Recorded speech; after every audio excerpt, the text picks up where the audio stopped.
al presidente y todo el comité ejecutivo y a todos ustedes como dirigentes de los sindicatos regionales de nuestra Federación de Trabajadores de la Educación. En el día de ayer, en el panel que se realizó en Ágora, tanto en las exposiciones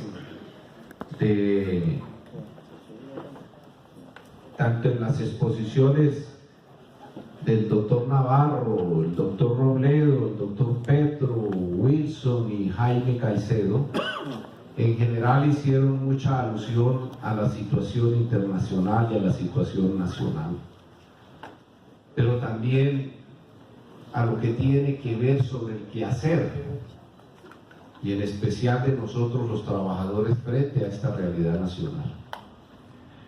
Por esto mi informe, que trataré de hacerlo en el menos tiempo del que se me ha dicho, entendiendo lo apretado de la agenda, pero sin descuidar los detalles.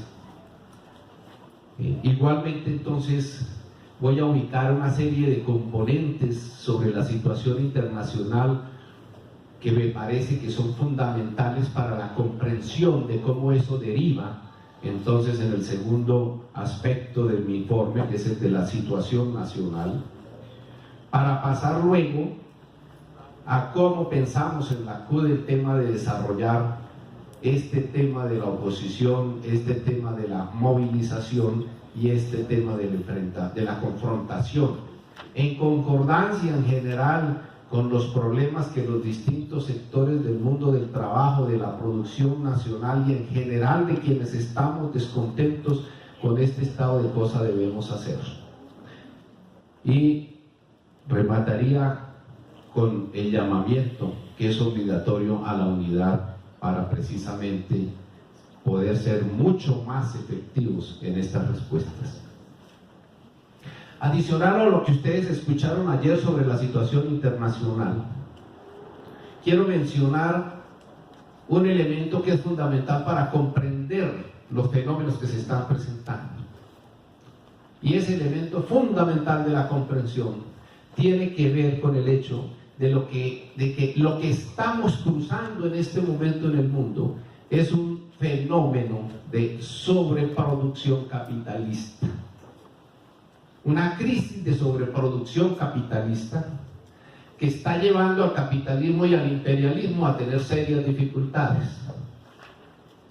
Ayer se mencionaba cómo el doctor Silva, que es un hombre neoliberal y del capitalismo, menciona los graves problemas que se están generando en la aplicación de toda esta política en el mundo. Un alto grado de sobreproducción capitalista con un problema, con un alto grado de automatización, de robotización, y los que han venido a llamar que estamos en la cuarta revolución industrial. Esa crisis de sobreproducción, ¿cierto?, está generando toda esta situación mundial que se está presentando, que tiene que ver con que se está produciendo más de lo que la humanidad puede consumir. Y en esa competencia de sobreproducción, sin que haya el consumo necesario, obviamente que eso tiene impacto en muchísimas cosas que vamos a ir mirando lentamente, pero también con el tema de la automatización y la robotización, como uno podría decir que el capitalismo podría estar cavando su propia tumba. Porque en ese problema de la sobreproducción, en la que para mantener la renta necesitan minimizar los costos, y indiscutiblemente las máquinas disminuyen el costo, se genera un problema. Que el problema del consumo está ligado a si la gente devenga o no devenga salarios. Y la vida del capitalismo está sometida a la necesidad de que la sociedad consuma. Por lo tanto, prescindir del ser humano en la producción y transformación de las materias primas genera un problema. Hoy ya los más avanzados vienen planteando y lo vienen haciendo es la disminución de las horas de trabajo. Hay países de Europa que ya están en un 33%. Es decir, hay sobreproducción incontrolada para un mercado que es finito. Pero ese mercado finito también tiene otra causa, producto del mismo desarrollo del capital, y es la elevada concentración de la riqueza. Esta semana salieron unas cifras espeluznantes, más adelante voy a dar una de esas. Es la elevada concentración de la riqueza, pero también el enorme aumento de la pobreza. Hace 2 años yo estuve en un evento en Washington de la CSI y la CSA con funcionarios del Fondo Monetario y del Banco Mundial. Y el Fondo Monetario y el Banco Mundial llegaron a quejarse del problema de la concentración de la riqueza y el aumento de la pobreza. En mi intervención, una de las cosas que les dije es que ese era un discurso de doble moral, porque ¿para qué se quejaban ellos del aumento de la pobreza y de la concentración de la riqueza si eso era lo que ellos habían generado con sus recetas que le han impuesto a todo el mundo? Hoy hay hechos como que en Estados Unidos, compañeros, la robotización ha dejado más desempleo que inclusive el traslado que han hecho las grandes empresas norteamericanas a otros países. Porque un gran problema que tienen los norteamericanos con este tema de la globalización es que sus fábricas se fueron a producir, entre otras, a China o a México para producir más barato, y eso les dejó mucha mano de obra suelta en Estados Unidos. Pero la robotización también está dejando enorme cantidad de mano de obra en el mundo, y es un hecho que nos estamos enfrentando y que estamos discutiendo inclusive hasta en la OIT qué se va a hacer frente a ese problema. Hay anuncios dramáticos que de aquí al 2025 se van a perder 200 millones de empleos en el mundo, y que de aquí al 2050 se van a perder la mitad de todos los empleos del mundo. Pero decimos, ¿cómo está acabando posiblemente el capitalismo en su misma tumba con sus mismas recetas? Hay cosas como estas, por ejemplo, en el tema de la sobreproducción en el mundo, y que refleja el tema de la concentración de la riqueza y el tema del aumento de la pobreza. En el mundo se están produciendo el doble de los alimentos que la población humana consume, pero 1.500 millones de habitantes del planeta se están muriendo de hambre. Los que tienen el dinero no se alcanzan a comer lo que se produce, y los que no lo tienen se están muriendo de hambre. Esa es toda esa competencia por las multinacionales, por el control de las semillas, el control de la producción, los transgénicos, etcétera, también en el esquema de monopolización de la alimentación, como es política de la monopolización de todo el desarrollo de la globalización. En el mundo se produjeron en el año 2018 95 millones de carros.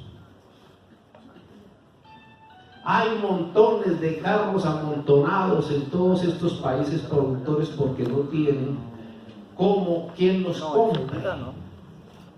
Arrumados y colocados como vendidos para que sus acciones indiscutiblemente no se les caigan.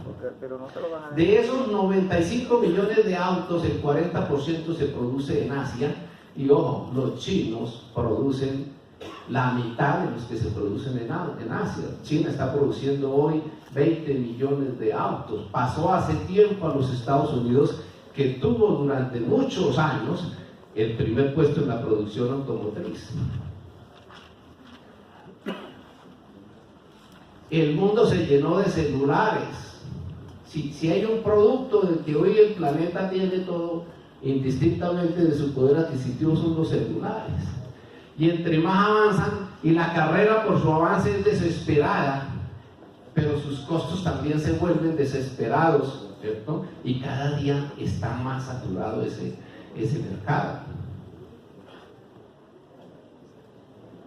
Esos canales de televisión que solo se dedican a los comerciales, que sobre todo los fines de semana, es el desespero por colocar el consumo como primordial, ¿cierto? China, en su problema de que ha bajado la producción, la última reunión del Partido Comunista Chino definió, ¿cierto?, que más que exportar se va a dedicar a buscar el aumento del consumo interno. Claro, tienen con qué, tienen 1.000 y pico de millones, pero han definido el tema del consumo como un problema prioritario para parar en cierta forma la caída Recuerden que China tuvo índices de crecimiento del 12% anual, jamás tenidos por potencia económica alguna. Y el mundo está alarmado porque está cayendo al 6.8. Uno podría decir que el resto de superpotencias podrían estar muy contentas de que China estuviera bajando. No, todos están alarmados porque ellos, todas las multinacionales están produciendo allá. Pero eso muestra también un problema de que el que se convirtió en el motor de la transformación de materias primas, que es China, al caer se lleva por todo el mundo, se lleva a todo el mundo por delante. La producción mundial, lo que se está produciendo mundialmente, es 10 veces superior a la cantidad del dinero circulante, con el criterio que ya expliqué de que está supremamente concentrado. Y en esto miren esta cifra, eso salió esta semana, solo doy la más escandalosa de la concentración de la riqueza. 28 personas en el mundo tienen la misma riqueza que los 3.600 millones de habitantes más pobres del planeta. 28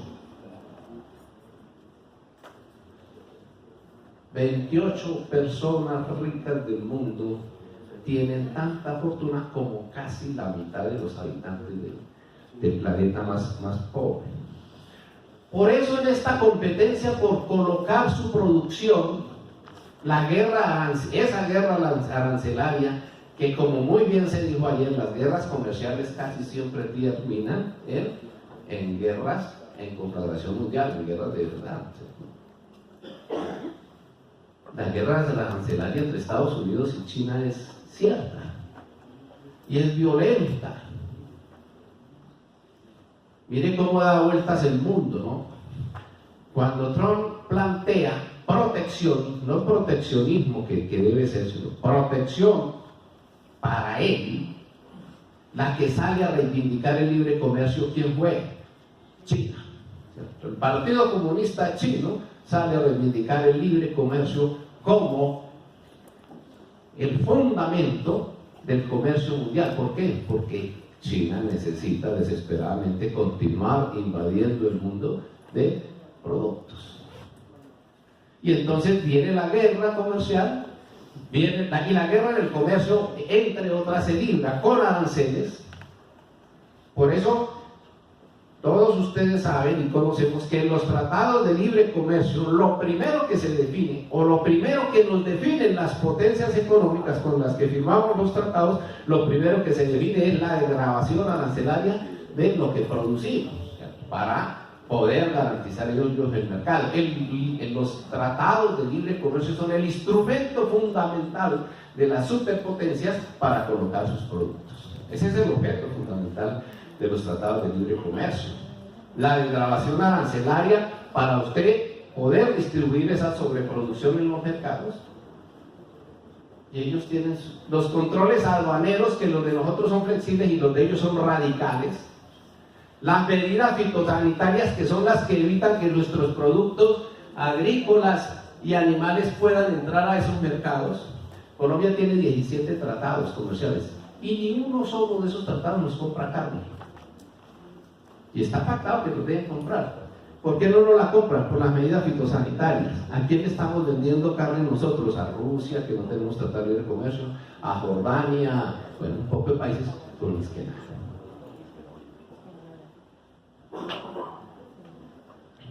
Ese problema de la sobreproducción torna agresivo, ¿cierto? Torna agresivo, más agresivo al imperialismo y a las superpotencias. El capitalismo se vuelve más agresivo porque necesita sobrevivir. Se generan las peleas internas entre los países, se generan las peleas entre aliados y hacen más radical la confrontación entre los que no son aliados. Esta guerra comercial es una guerra de todos contra todos y con los instrumentos que cada cual tiene. De esto se puede generar, de positivo que tiene, bueno, pues que puede generar revoluciones puede generar descontentos, puede generar deslindamientos, y obviamente con el problema de la pobreza y los problemas que se presentan pueden generar, como lo que ayer se evidenció también en las conferencias, es que creemos que vamos por buenos momentos en términos de que la población colombiana comprenda que debe avanzar hacia la modificación del modelo. Hoy la pelea está casada entre todos contra todos. Dentro de Estados Unidos la supremacía. Dentro de Europa, por ejemplo, el problema del Brexit, que puede generar el derrumbe de la Unión Europea. La separación aprobada en un referéndum por los ingleses le dicen que ahora no hayan cómo. Ni Europa ha podido resolver cómo se le vaya, ni Inglaterra ha podido resolver cómo irse. Eso es algo así como la pareja que se quiere separar pero no encuentra cómo separarse. Y pueden tener ganas de separarse, pero también tener ganas de no separarse. O cuando el problema simplemente es la discusión de con cuánto se va usted y con cuánto me quedo yo, o con cuánto me quedo yo y con cuánto se va usted.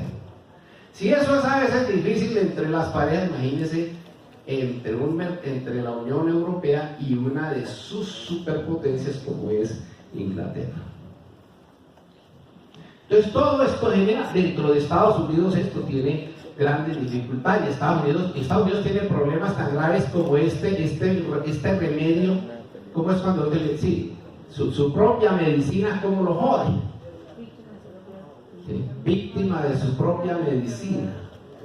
¿Cierto? Entonces, las automotrices norteamericanas se pasaron a producir autos a este lado de la frontera, porque indiscutiblemente los producen mucho más barato. Pues el mexicano puede ganarse $1 la hora.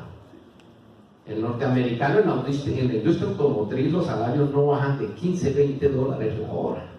La hora.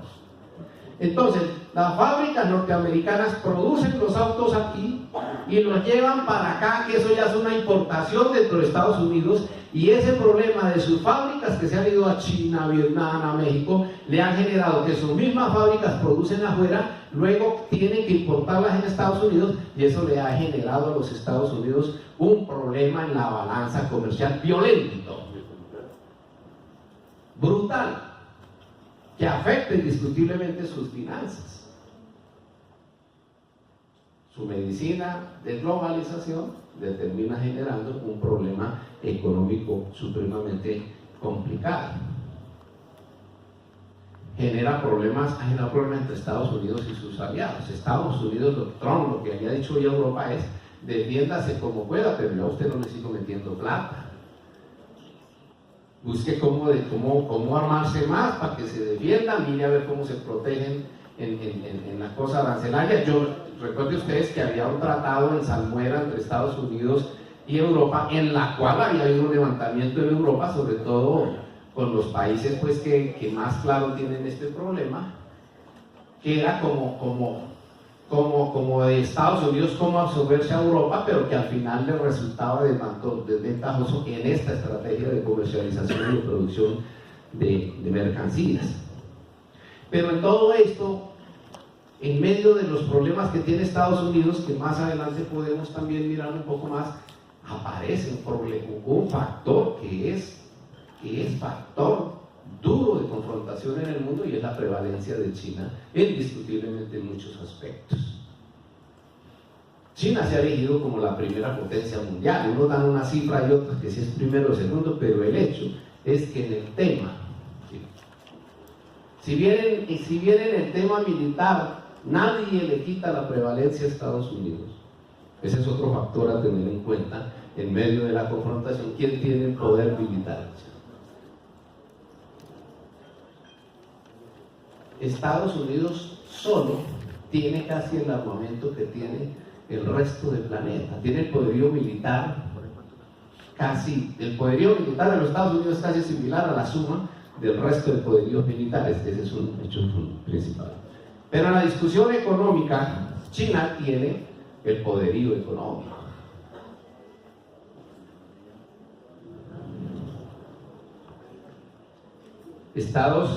China está compitiendo con Estados Unidos y la Unión Europea en el arrendamiento de tierras para la producción alimentaria.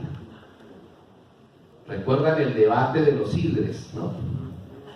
De las zonas industriales de que el país, la ley ya la aprobaron, de que el país puede arrendar tierras a multinacionales y al gran capital para la producción, no para el país, sino para la producción externa. China está comprando tierras por todo el planeta.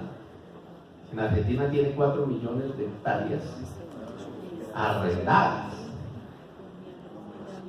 Lula le tocó reglamentar el tema de la venta, del arriendo y de la venta de tierras en Brasil, porque iban tras de las tierras bien extensas de Brasil para poder tener en Brasil una cabeza de producción, un escenario de producción internacional.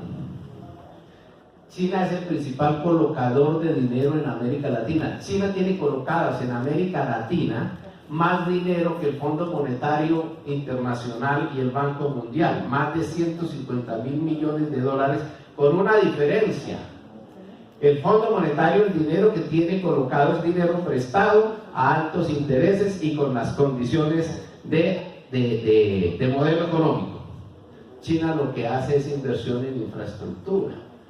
Entonces le está haciendo carreteras, le está haciendo ferrocarriles, le está haciendo todo tipo de obras en las que el que sale beneficiado es él, pero indiscutiblemente no entra en el conflicto de condicionamientos sobre a ellos no les importa ni el modelo económico, sino les interesa es que los dejen invertir, meter sus capitales y disfrutar indiscutiblemente de esa inversión directamente. Ya señalé que es el primer productor mundial de autos. Si ustedes miran cómo ha sido el crecimiento de marcas chinas, por ejemplo, en nuestro mercado, pues ha sido supremamente acelerado. El país ya se acostumbró a ver marcas como Jack, marcas como Chery, pero es que es una particularidad, los 20 millones de autos no son de marca chinas. Todos se ensamblan allá, desde Mercedes-Benz hasta la marca más normalita. Pero sus marcas que hace 15 años tenían revuelto de motores de Occidente, hoy son carros ya con tecnología eminentemente china. Entonces sus 20 millones son de las marcas de ellos, pero también de las marcas de todo el mundo. Pero eso tiene concentraciones. No hay más de 10 marcas de producción de autos en el mundo que tienen más o menos el 50% de todo el mercado mundial. Eso tiene también una altísima concentración, pero con una característica: también hay elevada concentración de la producción dentro de China de esas mismas marcas. China tiene los mejores indicadores de crecimiento. El mundo está aterrado porque el mundo no está creciendo sino al 3%, al 3,5%, Europa escasamente al 2%, América Latina al 3%, y están hablando de recuperación con esas cifras, pero están hablando más porque China bajó al 6,8%, porque sus crecimientos, como ya mencionamos, son crecimientos supremamente elevados. Y es indiscutiblemente que hay una decisión de China y Rusia de posicionarse para definir las cosas en el mundo. Y entonces de una vez vale la aclaración, ¿cierto? Ninguna de los tres es un foco, pues, para las luchas y la revolución de los colombianos y la transformación de los colombianos, porque todos tres son países capitalistas. Lo es Estados Unidos, lo es Rusia y lo es China. Que China, que tenga la dirección del Partido Comunista, es distinto a que su economía no sea una economía capitalista basada en los fundamentos del libre mercado.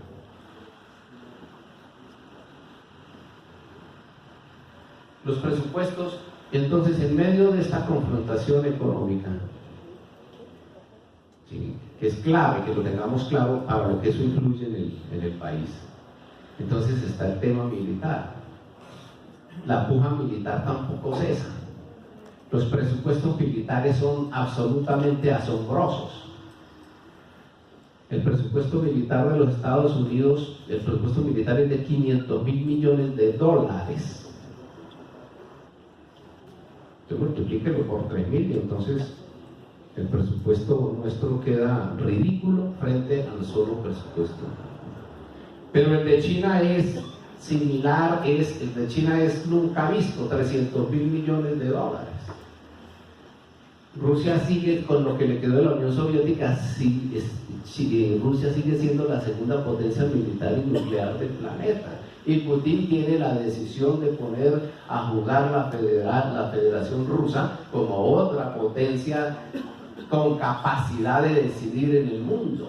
Entonces ya tenemos tres, ¿cierto? Estados Unidos, China, Rusia, la Unión Europea en la mitad, como le ha tocado ser casi en la mayor parte de los países del mundo, con sus problemas, con su Brexit, con muchos líos económicos, con una posición casi dictatorial de Alemania y Francia para poder sostener esa unidad, con una debilidad que militarmente no es la mejor, con alzamientos sociales como lo que se viene dando con los chalecos amarillos en Francia, que se viene regando también por otros países, producto de la situación de que la Unión Europea le ha servido a 3 o 4 países de Europa. La Unión Europea fue un proyecto que le sirvió a Alemania, a Francia, a Inglaterra, entre otros. Pero hay países que indiscutiblemente el tema de la Unión Europea los tiene sumidos en la mayor de las pobrezas. Vaya y mire pues el tema de Grecia y las recetas brutales que le están imponiendo a todos estos países. Por si le interesa, el cuarto país armándose en el mundo, de mayor presupuesto en el mundo, es Arabia Saudita. No es ningún país de Francia ni nada, eso es Arabia Saudita, es el cuarto en presupuesto para el momento, y ustedes saben que son un aliado incondicional de los Estados Unidos. En medio de toda esta confrontación, la superpotencia tiene dificultades. Estados Unidos tuvo que salir de Afganistán, de Irak, de Libia, en general sin nada. Convenció al mundo de 1000 trucos para hacerse a esas economías por el problema del petróleo. Tengámoslo como referente en el tema de Venezuela. Pero en últimas, mató, pero le tocó salirse en general sin nada por la misma resistencia de los pueblos y por todas las miradas internacionales que se dan. Tuvo que comerse que Rusia le quitara Crimea a Ucrania. Le tocó aguantarse en las propias narices. Y Estados Unidos perdió su patio trasero. Esa parte es clave que nosotros lo miremos, ¿cierto? Hubo una gran debilidad de Estados Unidos que había perdido totalmente su patio trasero al surgir toda una serie de gobiernos que los llamamos alternativos en general, que no eran socialistas, pero que tenían una característica: habían definido deslindar sus destinos de las órdenes de los Estados Unidos, habían asumido una posición soberana para definir sus políticas internas y sus políticas externas, habían asumido una política de soberanía económica y habían asumido en general el intento de socializar la riqueza. Muchos de ellos aplicando capitalismo de Estado, unos con más énfasis, otros con menos, pero más o menos dentro de ese criterio, ¿cierto? Aparecen entonces aparatos que dejan a los Estados Unidos por fuera de todo este contexto, como fue el Mercosur. Lo menciono porque dentro de esa arremetida del imperialismo, indiscutiblemente son todas las movidas que se vienen dando para recuperar, entre otras, para recuperar a su continente. Y miremos eso, ¿cierto? Entonces, con diversos métodos ha ido sacando de la dirección del gobierno de estos países los gobiernos que tenían una posición independiente frente a ellos, dijéramos así. Entonces caen los CRIS, arma escándalo de corrupción. Esos escándalos de corrupción todos los han armado los Estados Unidos, incluido el de Odebrecht, que mata a 2 pájaros de un solo tiro.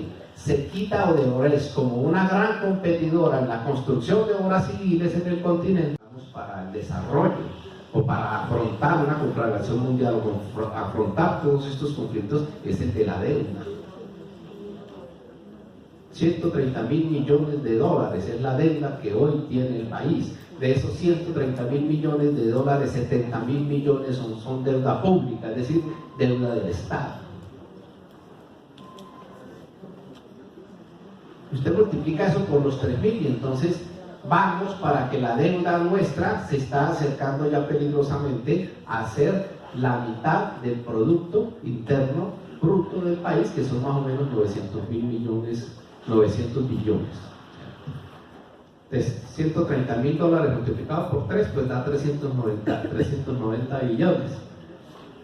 Estamos por el 40 y mucho de la deuda. Ahora, en el mundo, hace 2 semanas salió un dato también, en el mundo la mayoría de los países poderosos tienen deudas inclusive superiores a su Producto Interno Bruto y algunas en que es el doble. Te puede encontrar ahí a Italia, puede encontrar a Inglaterra, por mencionar algunos. Pero el otro aspecto que está rondando encima de toda esta situación internacional es el enorme valor de la deuda, que si no me acuerdo está rondando los 366 billones de dólares. De esos 366 billones de dólares, más de la mitad la tienen las potencias. Y algunas son superiores a su Producto Interno Bruto, pero su infraestructura industrial, ¿cierto? Su infraestructura es de tal tamaño que no importa, ¿cierto? Es como cuando pues, usted puede tener una fortuna de 3.000 millones de pesos y debe otros 3.000 millones, pues usted tiene cómo soportarlo. Pero la otra es si usted debe 100 millones de pesos y lo que usted tiene escasamente da 30 o 40 millones para responder, entonces la situación se le vuelve supremamente difícil. Y es cuando uno empieza a colocarse en lo que yo llamo el peor de los mundos, cuando usted le saca plata a una tarjeta de crédito para pagar la otra. Entonces usted ya está en el peor de los mundos porque está recurriendo al préstamo del préstamo. En ese problema de la deuda, Colombia acaba de puso en venta 1.500 millones de bonos del Tesoro Nacional a 30 años, a unas tasas que son tan usureras, son tan duras para Colombia, pero tan buenas para los otros, que le llegaron ofertas por 12.000 millones de dólares. Esos dineros fueron colocados, 750 millones fueron colocados al 7.5%, que es para Colombia es una tasa de usura que en 30 años, imagínense cuánto va a generar y cómo sigue generando más dificultades. Colombia tiene el peor déficit fiscal de la historia, cerca de 30 billones de pesos. Todo el escándalo de la reforma tributaria para tapar el hueco fiscal tiene que ver con esto. Realmente el gobierno, cuando bajó a 14 billones, es porque renegoció el resto de deuda pública a más años para poder quitárselo del presupuesto, es decir, agravando el problema, porque trasladó el problema. Pero los otros 14 billones fueron los que pretendieron meterlos con la reforma, con el IVA a la canasta familiar. Nuestras luchas lograron que eso no se diera, pero la reforma tributaria le sigue metiendo la mano al bolsillo a los colombianos como quedó, pero indiscutiblemente también se siguen negando a meterle la mano al bolsillo a los que les deben de meter la mano al bolsillo por sus compromisos que tienen a raíz de todo esto con el capital financiero internacional, con las grandes multinacionales y con las superpotencias. La salida a esto, para nosotros la salida es el cambio de modelo, pero como están ahí, ¿cierto? Ojalá en el 2022, como lo expresaron todos ayer, logremos avanzar notoriamente en eso, porque la salida que siguen aplicando es la misma receta: deuda, venta de activos. Ustedes ya oyeron los anuncios, tenemos que buscar la plática vendiendo otro pedazo de Ecopetrol. Y entonces, no sé si fue antier o tras de antier, alguien dijo, hombre, pero, y son descarados, dijeron, pero es que lo de Ecopetrol es muy escandaloso, puede generar mucha resistencia. vendamos los oleoductos que nos dan más plata, y la gente eso no lo entiende. No sé, yo no estoy seguro, ahorita no me acuerdo cuál editorialista del Tiempo fue el que escribió eso el domingo. Creo que se llama la red de oleoductos, que es de Ecopetrol.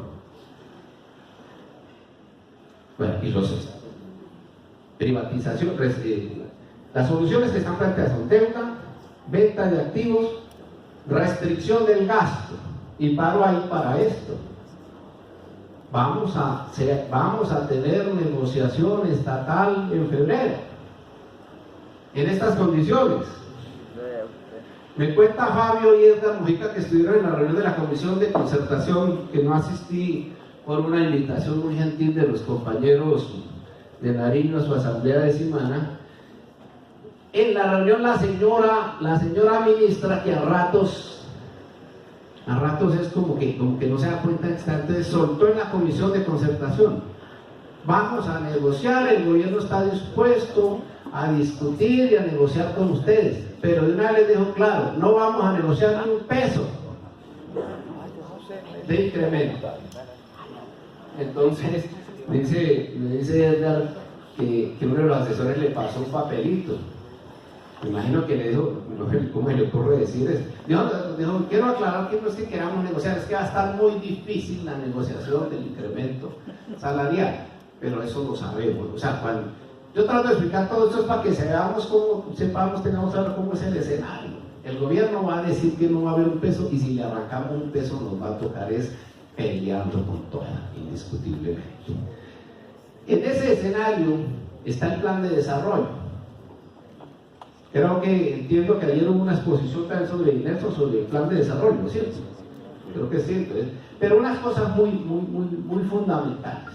El plan de desarrollo está planteado en la regla fiscal.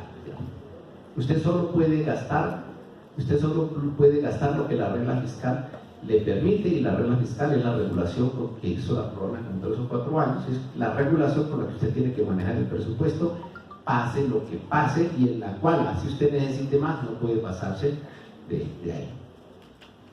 Nada de desarrollo, todo el plan de desarrollo, todo como está, los elementos que hay hasta ahora, porque no hay un articulado, que es un documento de 900 páginas, todo el plan de desarrollo es para seguir manteniendo el mismo esquema. Nada de desarrollo agrícola y agroindustrial, nada de desarrollo del aparato productivo, nada de lo que hace que un país crezca, ni siquiera.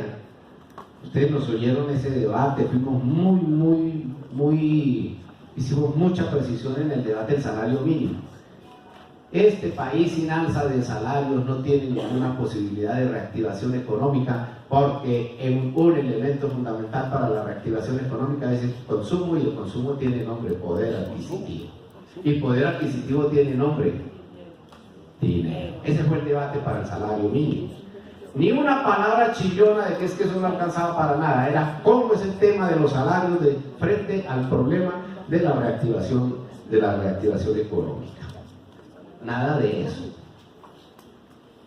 Nada de empleo.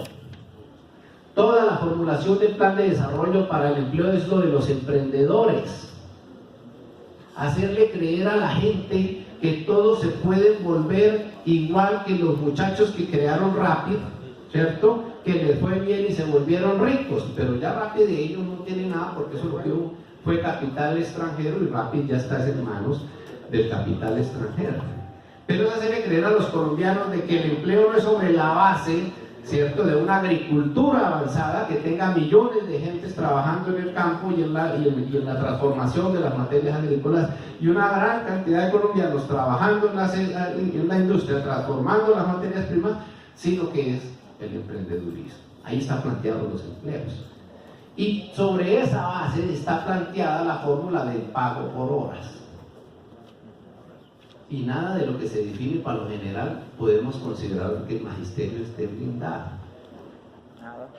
Y detrás del pago por hora hay dos cosas que el plan de desarrollo lleva intrínseco: es la eliminación del salario mínimo sin decirle, y la eliminación de pensiones de menos salario mínimo sin decirlo. La eliminación del salario mínimo es estableciendo que a la gente la pueden contratar por horas y que sobre esas horas le paguen un salario integral y que se defienda. Es decir, eso es institucionalizar ingresos menores al salario mínimo. Y la eliminación de las pensiones de menos de salario mínimo es que a través de los beneficios especiales pensionales, creo que nos vamos a ver, como esa es una consigna, esa va a ser una consigna de la gente todo este año, en alguna junta nos consigamos una buena exposición a fondo del problema de la reforma pensional, que tiene 2 o 3 objetivos fundamentales. Bueno, en el plan de desarrollo meten los beneficios especiales pensionales, que eso es de pobres para repobres, para que la gente tenga lo que ellos llaman pensiones, pero son pensiones miserables porque pueden ser de muchísimo menos del salario mínimo. De paso, entonces, se llevan por delante la ley en términos de que en Colombia no pueden haber menos de pensiones de menos de salario mínimo. Un país que sigue creyendo en que el turismo, el comercio deben ser el motor de la economía, que sigue creyendo que la precarización laboral es la que le va a dar el progreso al país. Siguen hablando de flexibilización laboral, no reconocen en ninguna parte algo que ha sido autoridad de la CUC, que es que nosotros tenemos documentos del departamento logrados en demanda, en procesos internacionales, usando las cláusulas de los tratados de libre comercio sin que nos comprometa la posición frente a los tratados de libre comercio. Es que hoy el país tiene firmados documentos de compromisos laborales con el Departamento de Trabajo de los Estados Unidos, con el Ministerio de Trabajo de Canadá, con la Organización Internacional del Trabajo, y en los 5 años que tuvimos bloqueado el ingreso a la OCDE, se logra que el Comité de Empleo de la OCDE también establezca condicionamientos laborales al gobierno. Hace caso omiso absoluto de todo esto para señalar que la flexibilización, y esa flexibilización es a todo nivel, a nivel del Estado y a nivel privado, es el motor del empleo. ¿Nosotros qué planteamos como salida frente a esto? Recogemos como primera medida, ya lo vamos a conversar con los compañeros del comité en su seminario de trabajo. Nosotros planteamos que la experiencia de noviembre fue una experiencia interesante, en que pudimos generar movilización en el país. Y hay 2 cosas que a nosotros nos parece que fueron fundamentales. La opinión pública tuvo conocimiento claro de esos objetivos de lucha.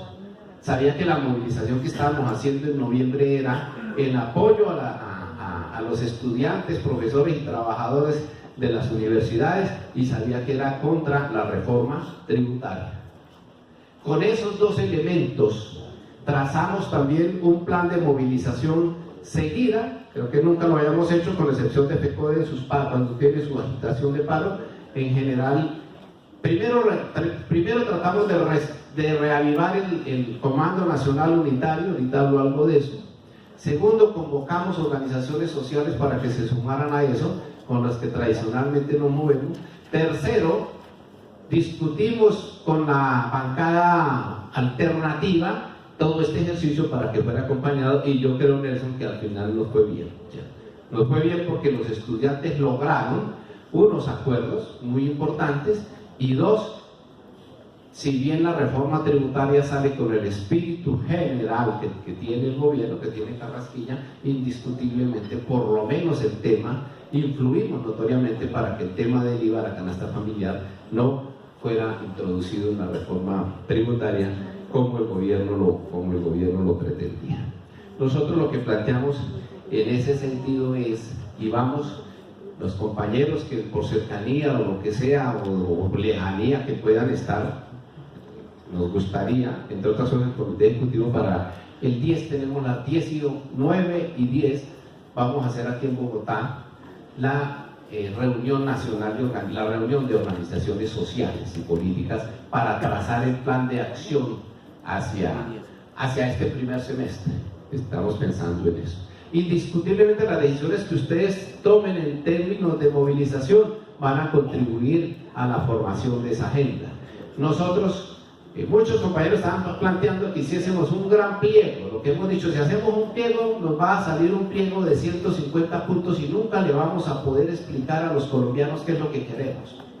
Lo que hemos dicho es, recojamos lo de noviembre, pongamos unos 10 temas que conciten el interés nacional, que conciten nuestros problemas, ¿sí?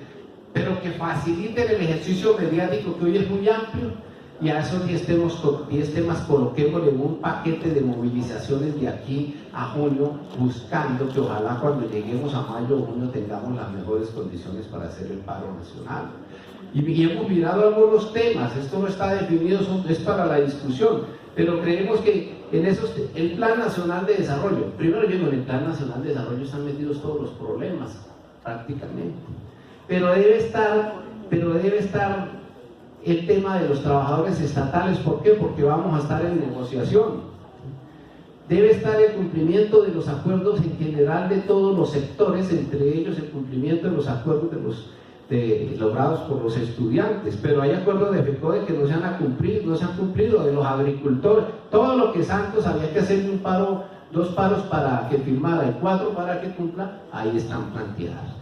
El tema de las privatizaciones, que nos sirve para recoger el tema de Ecopetrol, de la EDB, del oleoducto, todas las privatizaciones que pretende el gobierno. El tema de la reforma pensional, el gobierno no dijo que no va a hacer reforma, dice que la presente el año entrante, por una razón muy sencilla, para no meter 2 temas álgidos al mismo tiempo, la reforma pensional y el plan de desarrollo. El tema del sistema general de participaciones y todo el tema de la educación tiene que ser objetivo de movilización, la crisis de la salud, los problemas del campo y el tema de los asesinatos, los acuerdos de paz, la solución política y el tema del ESMAD. Eso aquí puede haber más, pero lo que creemos es eso, que definamos unos temas en esa reunión del 9 y el 10, donde esperamos que FECODE esté participando y que definamos una agenda que permita un proceso creciente de movilizaciones. Pueda que la de febrero nos pase como la del 8 de noviembre, no fue tan grande. Pueda que en la de marzo nos pase como la del 15 de noviembre, fue más grande. Pero pueda que nos pase que la de mayo sea superior o mucho más grande que la del 28, que fue la mejor de las que hicimos en noviembre. Todo esto, para finalizar, compañeros, indiscutiblemente requiere de la unidad. La comprensión de este problema nos puede resolver un problema, que nuestras contradicciones al interior de las organizaciones no se vuelvan lo principal. Ni está prohibido que haya mayorías y minorías, ¿cierto? Ni está prohibido que haya discusiones. Lo que yo diría que sí debemos prohibirnos entre todos es hacer radicales nuestras contradicciones de adentro, para no, y se nos olvida que el enemigo principal está afuera. Si es a nivel internacional, es el imperialismo, y si es adentro, es este gobierno. Eso solo requiere de una cosa que se llama el esfuerzo político de todos los sectores y de todas las fuerzas. Esperamos buenas luchas, compañeros, esperamos buen trabajo y sabemos que ustedes van a estar ahí. Muchas gracias.